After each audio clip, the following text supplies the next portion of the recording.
Doctor Baba Saheb Ambedkar open university.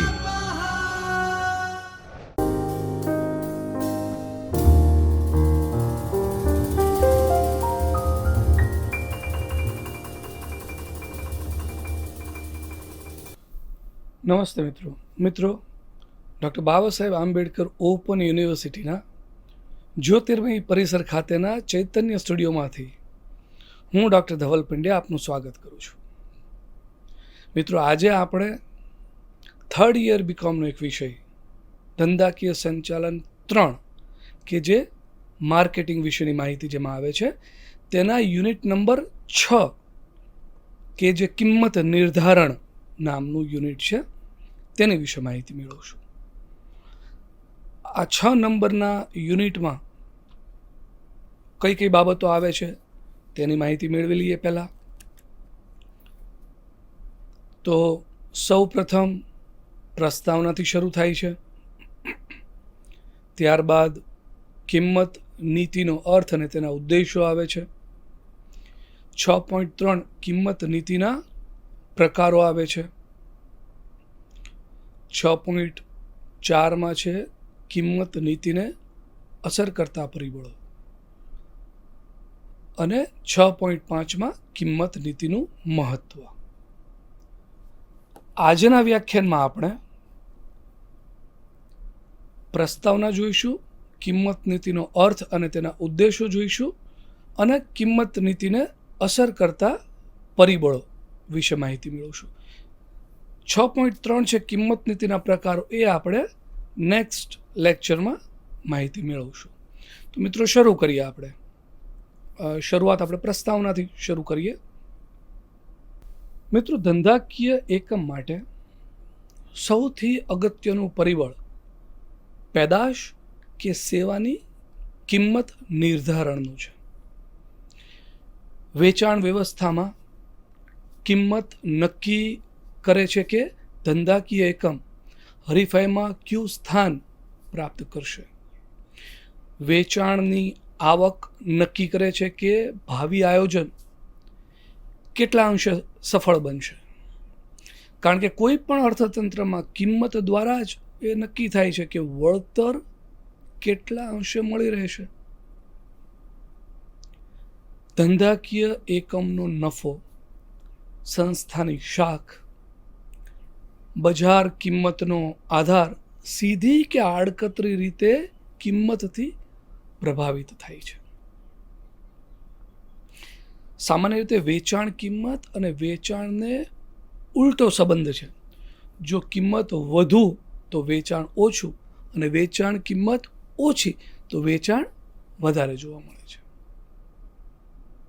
પરંતુ જો ગ્રાહક ગુણવત્તાને વધારે જોવા મળે, પરંતુ ગ્રાહક ગુણવત્તાને આધારે જ વસ્તુને ખરીદવા માંગતો હોય તો કિંમત વધુ ચૂકવવા માટે પણ કિંમત નિર્ધારણ દરમિયાન પેદાશનો ઉત્પાદન ખર્ચ એ વેચાણ વિતરણ ખર્ચ અને નફાને ધ્યાનમાં રખાય છે. જો કિંમત વધુ તો નફાનું પ્રમાણ વધુ અને કિંમત ઓછી તો નફાનું પ્રમાણ ઓછું રહે છે.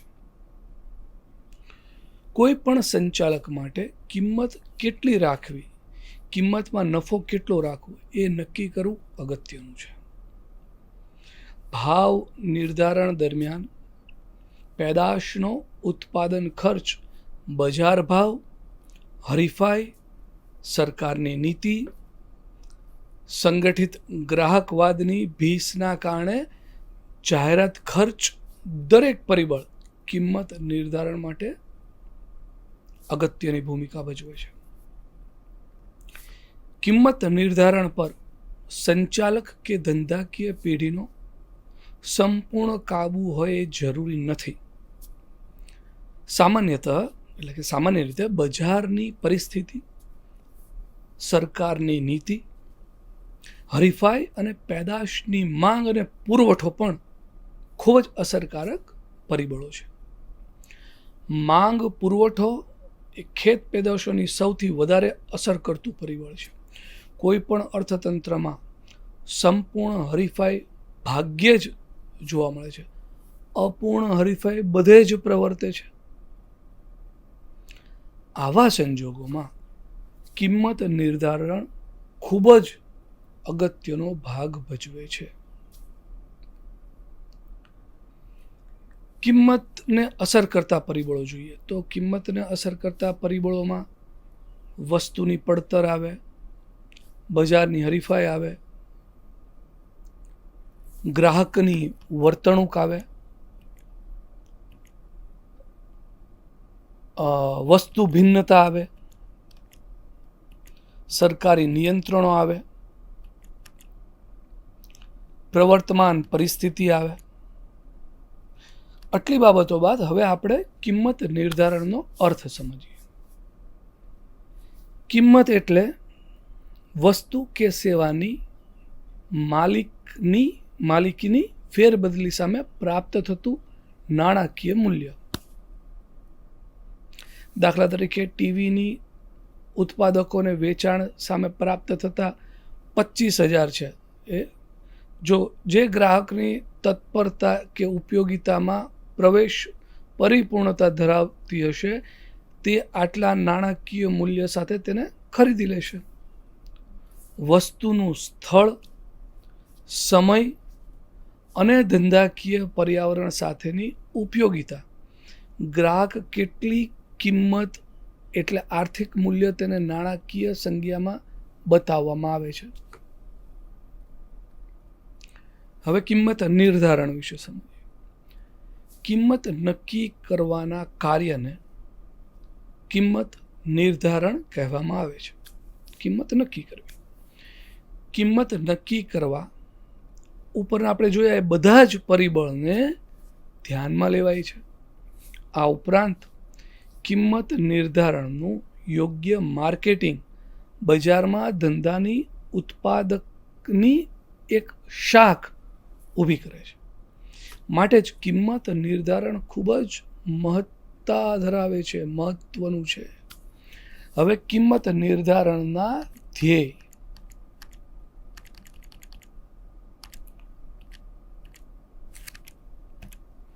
કિંમત નિર્ધારણની પ્રક્રિયા ખૂબ જ મહત્વની છે. સંચાલકીય દ્રષ્ટિકોણને નજર સમક્ષ રાખીને કિંમત નક્કી કરવામાં આવે છે.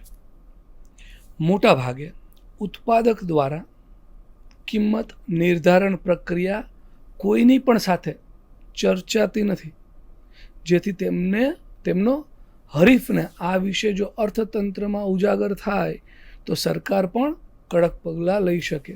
માટે આવી કોઈ જ પ્રક્રિયાની ચર્ચા થતી નથી. મુખ્ય ધ્યેય ક્યાં ક્યાં છે? પહેલું, નિયત વળતર મેળવવું. કિંમત સ્થિરતા. બજારમાં નિયત હિસ્સો જાળવવો કે સુધારવો. ચોથું છે હરીફાઈ આપવી. પાંચમું છે મહત્તમ નફો મેળવવો. હવે પહેલું છે નિયત વળતર મેળવવું એટલે શું તેની વિશે સમજીએ. એ વિશે થોડી માહિતી મેળવીએ. જો પેઢી પોતાની ધંધાકીય પ્રવૃત્તિ દ્વારા વળતર મેળવી શકે તો ભાવ યોજના સાકાર કરી શકાતી નથી. કિંમત નિર્ધારણમાં પેઢી ખૂબ જ યોગ્ય રીતે પેદાશ કે સેવાનું મૂલ્યાંકન કરે છે, જેથી કરીને ધંધાકીય એકમની નફાકારકતા જળવાઈ રહે. ઉપરાંત ભાવ યોજના, શેર હોલ્ડરને વળતરને કર્મચારીનો સંતોષ પણ એ જળવાઈ રહે.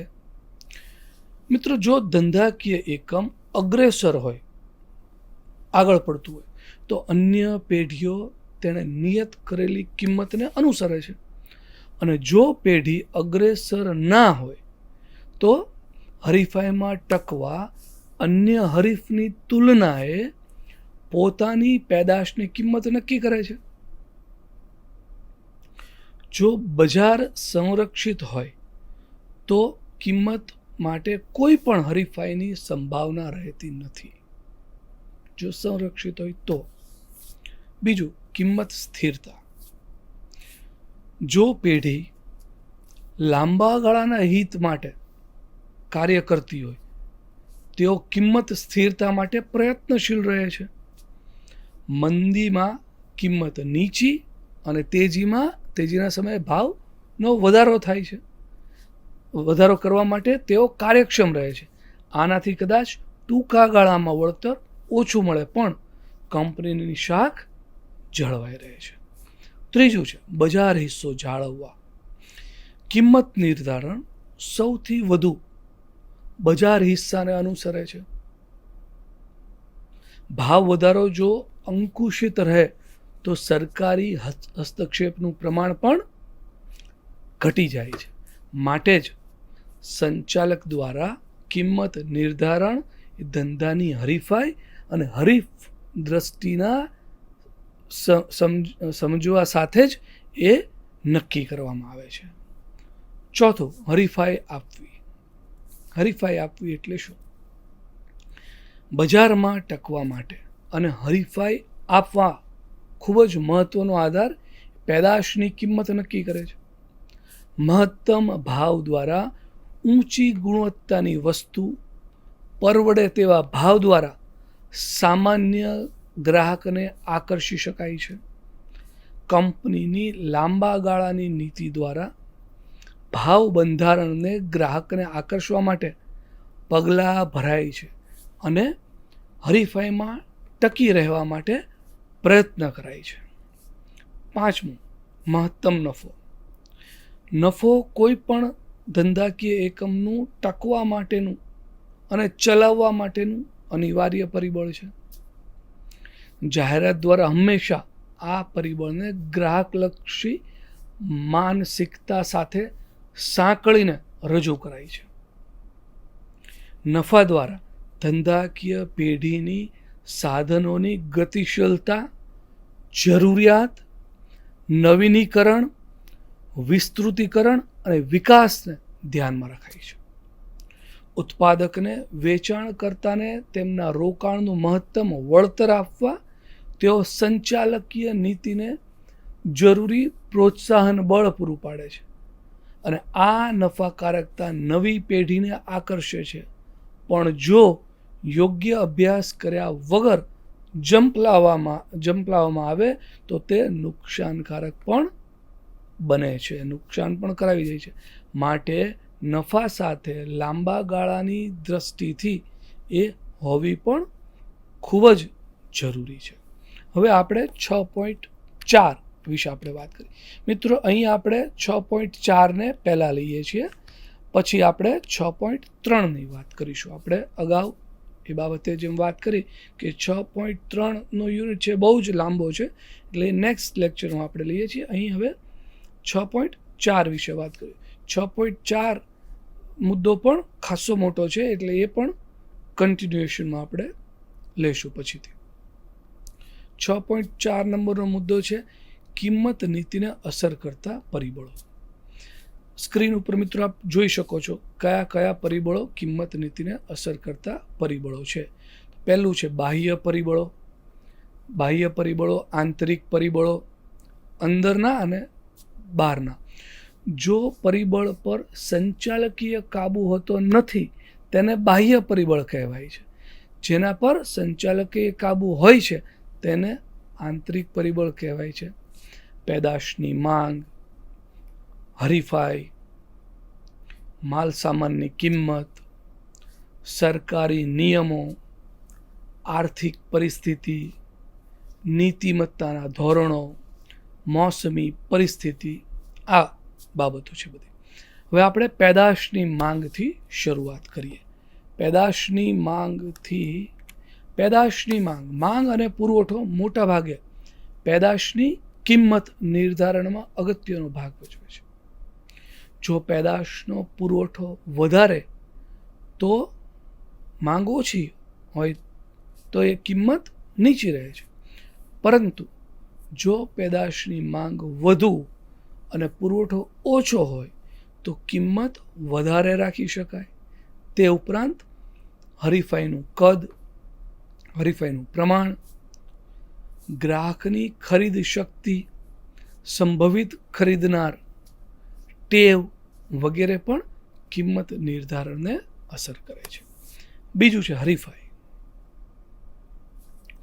બજારમાં પ્રવર્તમાન હરીફાઈ પણ કિંમત નક્કી કરે છે, જેમાં ધંધાનો આધાર, પેદાશનો પ્રકાર, માર્કેટિંગ, હરીફાઈની વ્યૂહરચના, પ્રવેશ થતા નવા ધંધાકીય એકમ પણ પ્રવર્તમાન સ્થિતિ નક્કી કરે છે. જો કટ્ટર હરીફાઈ હોય તો કિંમત નીચી રહે છે, જ્યારે હરીફાઈ સમરસ હોય તો કિંમતનો આધાર પરિસ્થિતિ પર રહેલો છે.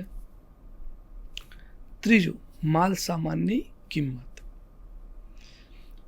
ઉત્પાદન માટેની જરૂરી માલ સામાનની કિંમતનો વધારો કિંમત નીતિને સીધી અસર કરે છે.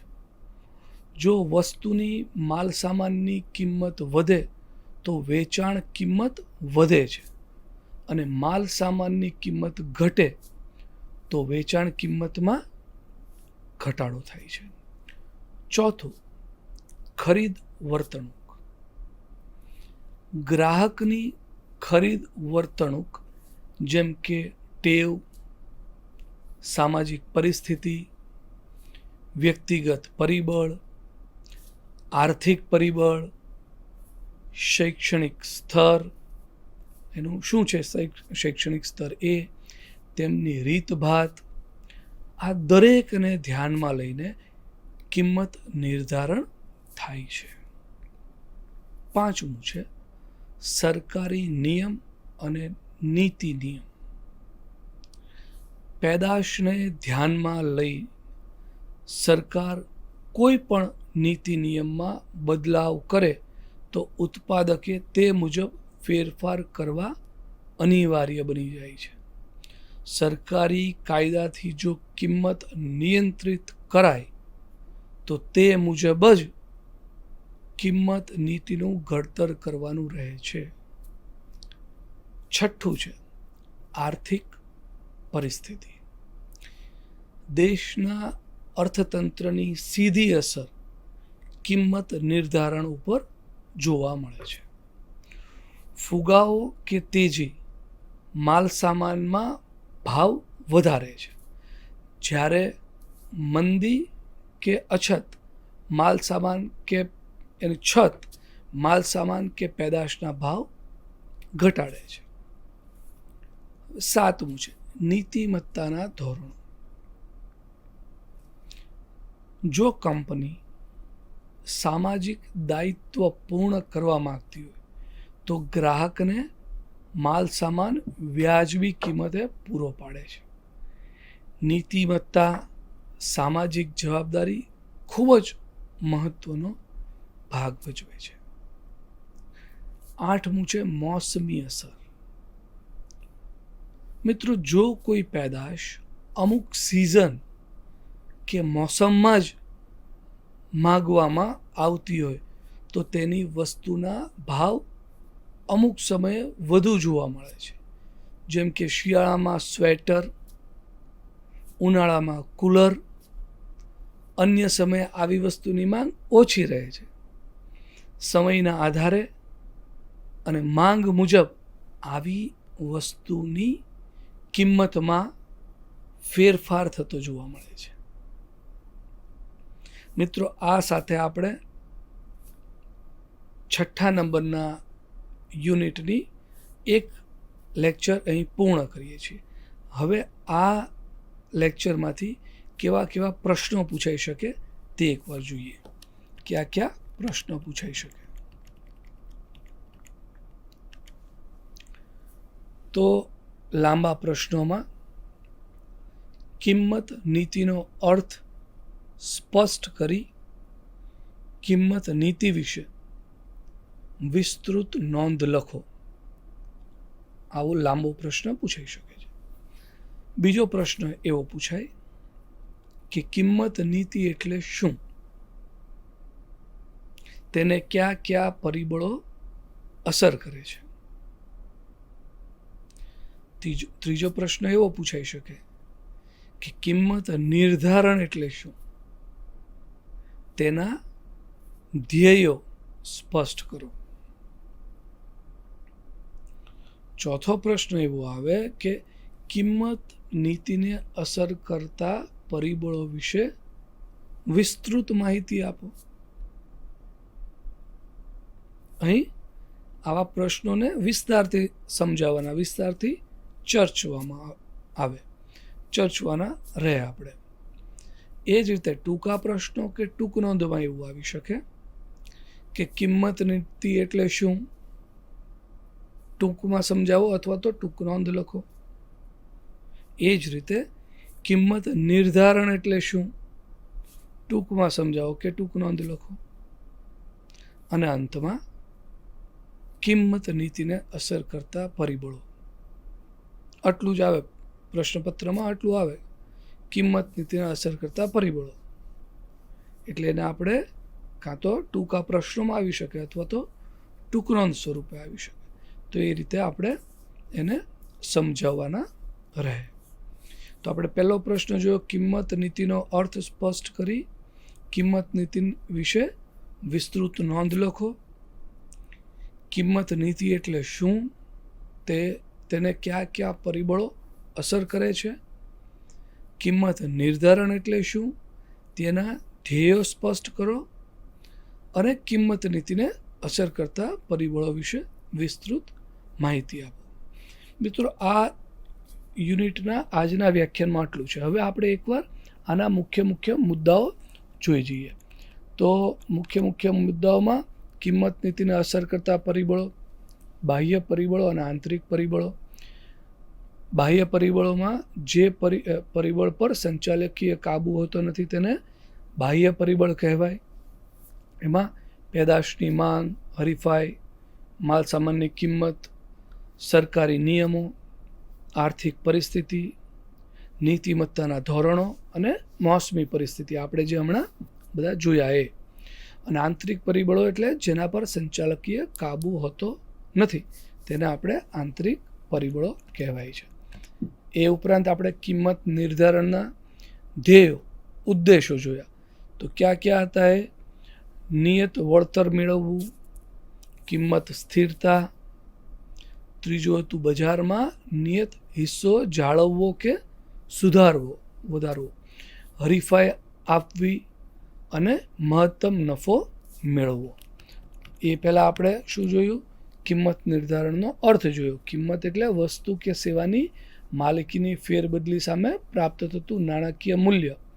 અને કિંમત નિર્ધારણ એટલે કિંમત નક્કી કરવા કાર્યને કિંમત નક્કી કરવાના કાર્યને કિંમત નિર્ધારણ કહેવામાં આવે છે. કિંમત નક્કી કરવા બધા જ પરિબળને ધ્યાનમાં લેવાય છે. તો મિત્રો, આ સાથે આજે આપણે આટલું જ રાખીએ છીએ. હવે પછી આપણે નેક્સ્ટ લેક્ચર સાથે મળીશું. આના જ કન્ટિન્યુએશનમાં એ લેક્ચર રહેશે.